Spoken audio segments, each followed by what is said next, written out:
Assalamualaikum warahmatullahi wabarakatuh. Apa kabar semuanya? Hari ini kita akan belajar membuat tabel dalam web dengan HTML. Adapun agenda pembelajaran hari ini, kita akan membahas tentang tag-tag HTML untuk membuat tabel. Lalu selanjutnya prosedur untuk membuat tabel dengan HTML. Yang ketiga, penerapan call span dan row span. Nah, sebelum kita mulai nih pembelajaran hari ini, silakan buat kelompok belajar dengan teman-teman sekelasmu. Satu kelompoknya berisi 4-5 orang ya. Bagaimana, apakah sudah menemukan teman sekelompoknya? Jika sudah, silakan duduk bersama teman-teman sekelompoknya dan mari kita mulai pembelajaran hari ini. Oke, yang pertama, bagaimana sih cara membuat tabel di langkah awalnya? Nah, tabel pada HTML dapat dibuat dengan tag tabel. Nah, tag tabel ini tuh gunanya ini untuk mendefinisikan sebuah tabel dalam HTML. Jika atribut border dituliskan, maka browser akan menampilkan tabel dengan border.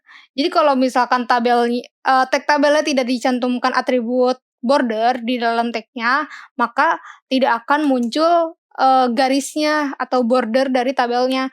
Nah, contoh penggunaan border ini tuh seperti ini ya.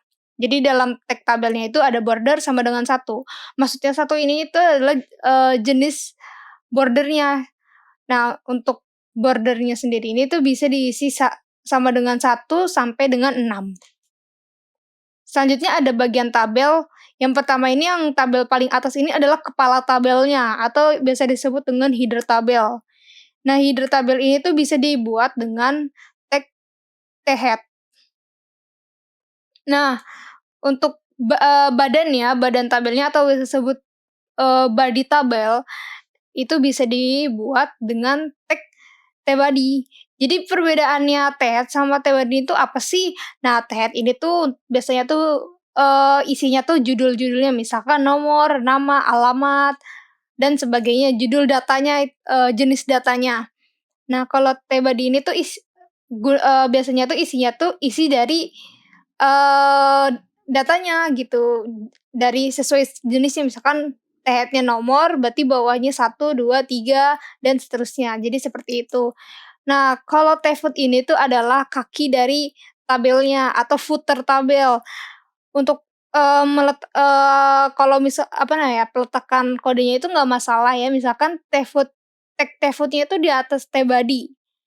Ya, tapi tetap aja nanti hasil tabelnya itu tfoot itu tetap di bawah karena dia itu udah didefinisikan sebagai kaki dari tabelnya. Jika dimasukkan ke dalam codingan seperti ini ya. Nah, ini bagian kepala tabelnya menggunakan tag thead. Lalu ini badannya ya, badan tabelnya menggunakan tag tbody. Lalu ini penggunaan tfoot untuk membuat kaki tabelnya. Jadi kita juga perlu tahu dong, baris atau row itu yang mana sih gitu. Nah, ini ya, yang di kotak merahkan ini adalah baris dari tabel. Jadi di sini dalam tabel ini ada 4 baris.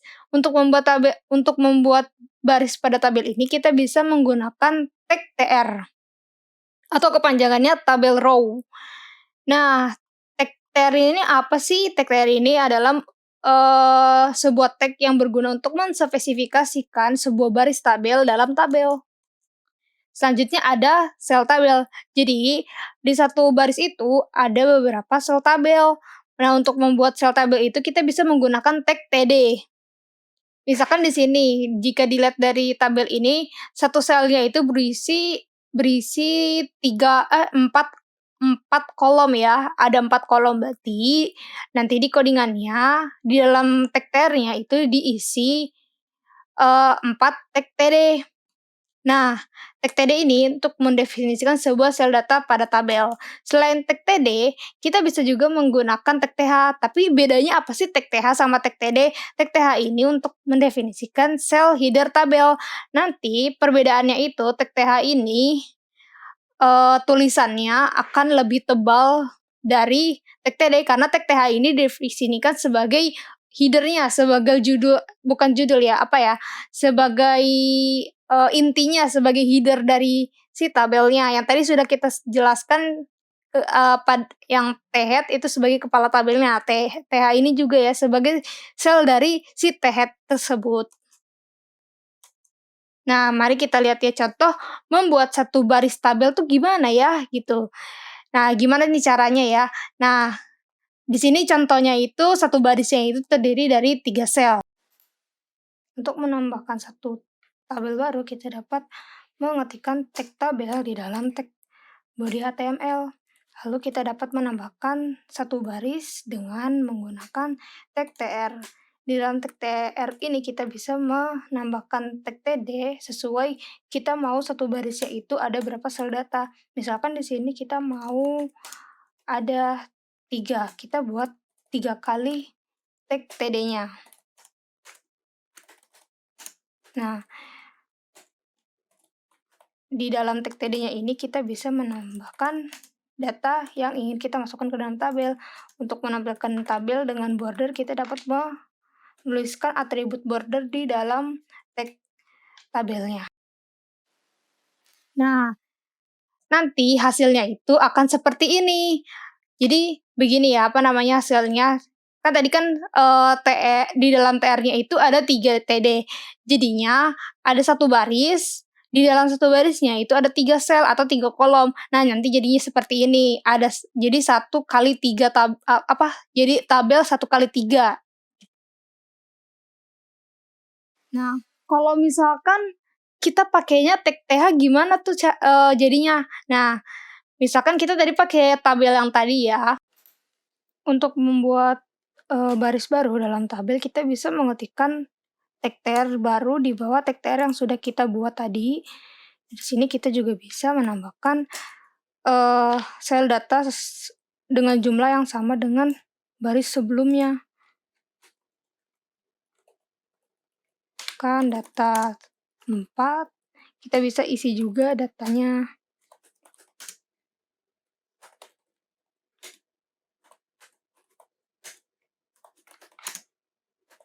Nah, setelah itu nanti dia akan jadi 2 baris, hasilnya 2 baris dengan satu barisnya itu 3 kolom. Nah, misalkan di baris pertamanya itu kita mau buat dia menggunakan th, menjadi header. Nah, ini td-nya kita ganti menjadi th dulu agar dia menjadi, sel data header. Nah, nanti hasilnya akan seperti ini. Nah, bisa dilihat ya perbedaannya antara, baris yang menggunakan tag th untuk membuat sel datanya, dengan baris yang menggunakan tag td untuk membuat sel datanya. Baris pertama yang menggunakan tag th ini tulisannya lebih tebal dari sel yang dibentuk dengan tag td.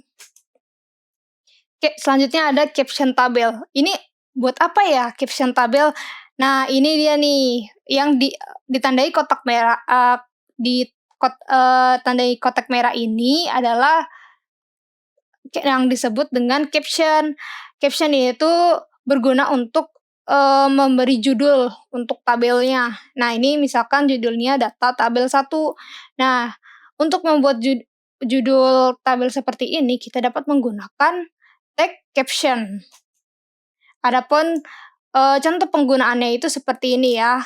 Nah, ini di sini dari codingan yang sebelumnya kita tambahkan caption contoh tabel 2 baris 3 kolom. Nah, nanti hasilnya akan seperti ini, dia akan si brosurnya akan menampilkan judul tabelnya yang tadi sudah kita tuliskan di dalam tag caption. Oke, selanjutnya untuk memperkuat lagi ilmu yang tadi kita jangan teman sekelompok Anda. Nah, jelaskan apa kegunaan tag tabel yang tadi sudah dijelaskan ya, apa ya? Coba jelaskan kembali. Lalu jelaskan juga perbedaan tag td itu untuk apa dan tag tr itu untuk apa ya. Nanti lembar kerjanya silakan dikumpulkan di Classroom atau form. Oke, materi selanjutnya kita akan membahas Format pembentukan tabel. Jadi, format pembentukan tabel itu ada 2 cara ya, yang tadi sudah dicontohkan. Yang pertama itu langsung gitu, jadi dia nggak pakai bagian-bagian tabelnya, langsung dari tag tabel, langsung aja tulis tag TR, dalamnya tag TH, terus tag TR, dalamnya tag TD. Atau juga kita bisa menggunakan, apa ya, tadi yang bagian-bagian yang tadi ya, yang udah kita jelaskan ada tag TH, tag body, tag vote gitu ya. Nah, ini tuh bedanya kita tuh kapan gunain yang yang di option pertama sama yang pakai bagian-bagian T-head, T-body, sama T-foot itu kapan. Nah, kalau penggunaan bagian ini tuh sangat membantu sekali apabila kalau kita ini membuat tabel yang panjang. Jadi datanya banyak, jadi tabelnya panjang. Nah, ini tuh berguna banget untuk mengkelompok-kelompokkan agar tidak pusing gitu. Dan akan memudahkan nanti pengeditan apabila kita membuat project bersama orang. Nah, selanjutnya ada diskusi. Oke, coba perhatikan tabel di bawah ini. Di sini ada tabel. Tabelnya ini berupa daftar kehadiran ya, daftar kehadiran kelompok 1 ceritanya. Nah, coba diskusikan dengan teman sekelompok kalian. Sampai waktu yang ditentukan, bagaimana cara membuat tabel di atas dengan kode HTML. Coba diskusikan ya dengan teman kelompok kalian. Nanti hasil diskusinya silakan dikumpulkan di tempat yang telah disediakan form atau Google Class. Selanjutnya kita akan membahas tentang row span dan call span. Nah, dalam pembuatan tabel seringkali tuh kita menggabungkan beberapa sel menjadi satu sel. Nah, dalam HTML ini penggabungan sel dikenal dengan istilah span. Perbedaan dari row span sama call span, row itu baris, call itu kolom. Jadi kalau call span itu dia menggabungkan satu kolom dengan kolom yang lain. Kalau misalkan row span itu satu baris dengan baris yang lain. Kata kuncinya kalau call span itu menggabungkan di sampingnya, sel sampingnya, sel kolomnya, sel kanan atau sel kirinya. Nah, kalau misalkan row span itu dia menggabungkan satu sel dengan satu sel di atasnya atau di bawahnya. Jadi baris-baris itu menurun gitu. Nah, kita langsung aja ke sintaksnya. Gimana sih cara kita menggunakan row span, kita mengimplementasikan row span pada codingan kita. Nah, ini ya sintaksnya row span sama dengan n. N itu maksudnya itu adalah jumlah baris yang akan digabung. Kalau misalkan kita mau menggabungkan 3 baris, berarti row span sama dengan 3. Sama kalau call span juga, call span sama dengan n. N-nya itu adalah jumlah kolom yang akan digabung. Mungkin lebih jelasnya kita lihat codingan sebagai berikut. Nah, ini ya contoh penggunaan row span. Di sini kita akan menggabungkan 2 baris pada tag TH, tag TH yang berisikan data 1. Lalu ini selanjutnya ada contoh penggunaan call span. Ini kita akan coba span 2 kolom pada tag TH data 2. Nah, hasilnya akan seperti ini. Nah, ini hasil dari call span-nya tadi ya tuh. Dia menggabungkan 2 kolom. Nah, selanjutnya ini adalah hasil row span-nya. Dia menggabungkan 2 baris. Sampai sini sudah mengerti kan apa perbedaannya row span dan call span dan bagaimana cara menggunakannya. Untuk mengecek pemahaman teman-teman semua, mari coba ya kita diskusi. Coba perhatikan tabel di bawah ini. Coba diskusikan dengan teman sekelompok kalian, sel tabel mana yang menerapkan row span dan call span. Nah, pada tabel mana juga atribut row span dan call span ditambahkan pada tabel di atas atau kepada tag TH-nya atau tag TD-nya atau di tag TD pada baris pertama atau baris kedua atau baris ketiga atau sebagainya gitu. Silakan teman-teman diskusikan dengan kelompoknya masing-masing. Oke, untuk memperkuat lagi, pemahaman teman-teman semua, nah mari kita asah lagi kemampuan membuat tabelnya menggunakan tugas kelompok. Tugas ini dikerjakan secara kelompok dan ini dikerjakan di rumah ya. Waktu pengerjaannya seminggu, jadi minggu depan dikumpulkan. Oke, kita baca dulu kasusnya, kasus dari tugas tersebut. Oke, kasusnya ini suatu hari Edward mendapatkan tugas dari Ibu Risa untuk membuat tabel rekapan pembayaran uang kas bulanan anggota klub robotika dengan HTML. Berikut contoh dan datanya. Nah, tugasnya, bantulah Edward untuk merancang program tampilan tabel untuk data tersebut. Nah, kreasikan ya tabel tersebut sekreatif mungkin, teman-teman. Lalu, buatlah web yang dapat menampilkan tabel tersebut. Di sini boleh ya menggunakan tag-tag HTML yang bisa digunakan untuk styling atau styling dengan CSS yang sudah atau mungkin yang sudah diajarkan di materi sebelumnya. Silakan kreasikan uh, web webnya ya sekreatif mungkin. Oke, sekian pematerian hari ini. Terima kasih atas perhatiannya. Wassalamualaikum warahmatullahi wabarakatuh.